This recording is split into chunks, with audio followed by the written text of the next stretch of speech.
खरखौदा संघर्ष कमेटी की शेर सिंह पीपली की अध्यक्षता में जागृति स्थल खरखौदा में हुई विशेष बैठक। समता मूलक हरियाणा चैनल के पत्रकार शैलेंद्र सिंह दहिया की रिपोर्ट।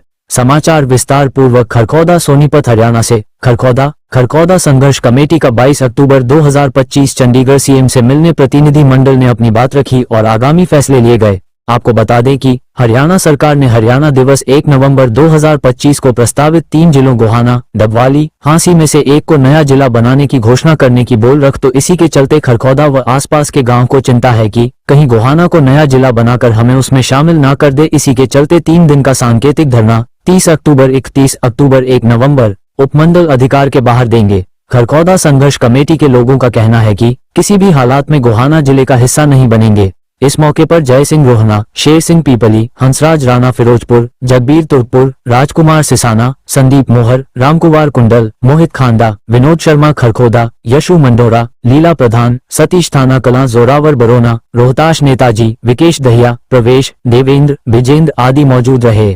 आज दहिया जागृति स्थल खरखौदा में जो सरकार का खरखौदा क्षेत्र को गोहाना जिले में मिलाए जाने का जो प्रयास है, उसके विरोध में संघर्ष करने वाली संघर्ष समिति की कार्यकारिणी की बैठक हुई। बैठक में कार्य की समीक्षा की गई, आगामी रणनीति तय करी गई और जो प्रतिनिधि मंडल 16 तारीख को 22 तारीख को चंडीगढ़ सीएम से मिलने गया था, उसने जो है बैठक में अपनी रिपोर्ट पेश करी। ये सरकार लंबे समय से प्रयास कर रही है, क्षेत्र की जनता गोहाना में जाना नहीं चाहती, वो इसका विरोध कर रही है। सरकार उस विरोध को अनदेखा कर रही है। संघर्ष समिति और क्षेत्र के लोगों ने अनेक बार जो ज्ञापन है वो दिए, धरना रखा, पंचायतें महापंचायतें हुई, लेकिन जो सरकार है वो कुंभकर्ण की नींद सोई हुई है, लोगों की आवाज नहीं सुन रही, बल्कि एक छल कपट का तरीका अपनाए हुए है।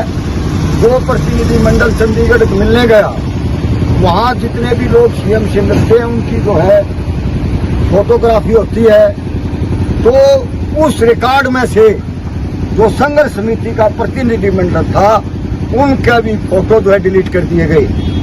ये और जो बराबर मांग करने के बाद सरकार ने स्पष्टीकरण नहीं दिया, ये तमाम बातें साबित करती हैं कि सरकार खरखौदा क्षेत्र की जनता के साथ धोखा करने जा रही है और जनता इस बात को जान चुकी है। आगामी संघर्ष की तैयारी हो चुकी है। बैठक में अहम फैसले लिए गए कि भी 30, 31 और 1 तारीख को अक्टूबर जो उपमंडल कार्यालय खरखौदा है उसके सामने संकेतित धरना रखा जाएगा।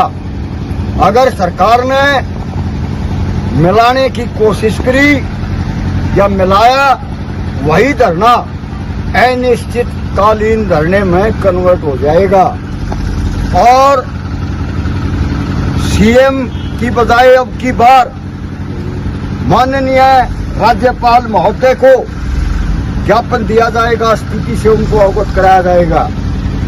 सरकार कॉन्स्टिट्यूशन, नियम और कायदे कानून जो एक प्रजातंत्रीय प्रणाली का हिस्सा है उसको अनदेखा करके मनमाने तरीके से ये कर रही है। इसको खरखौदा की जनता बर्दाश्त नहीं करेगी। खरखौदा की जनता की एक ही मांग है कि भी हमारे को सोनीपत जिले में ही रखा जाए, गोहाना में शामिल ना किया जाए, ये मांग है। अगर सरकार गोहाना में मिलाने का प्रयास करेगी तो आंदोलन बहुत तेज हो जाएगा, जिसकी सरकार को उम्मीद भी नहीं होगी, सरकार सोच भी नहीं सकती। उतना तेज आंदोलन होगा और उसके लिए संघर्ष समिति आज से ही इस कार्य के लिए जुट जाएगी, क्योंकि ये धोखे पे धोखा, लुका छुपी बर्दाश्त नहीं होगी। वह प्रजातंत्र में जो विधायक वगैरह हैं वो तो जनप्रतिनिधि है, लेकिन जनप्रतिनिधि कह रहा है कि मैं सरकार का एमएलए हूँ, हमने तो जनता का अपना एमएलए चुना था, अब हमारे काम आओगा तो फिर तुम्हें काम आएगा। लेकिन वो बैठा है उनकी गोदी में, तो अगर वो गोदी में बैठा है तो इस क्षेत्र की जनता इस लड़ाई को अपने दम पर लड़ेगी और मजबूती से लड़ेगी। किसी सूरत में वो आने में शामिल होना पसंद नहीं करेगी। धन्यवाद।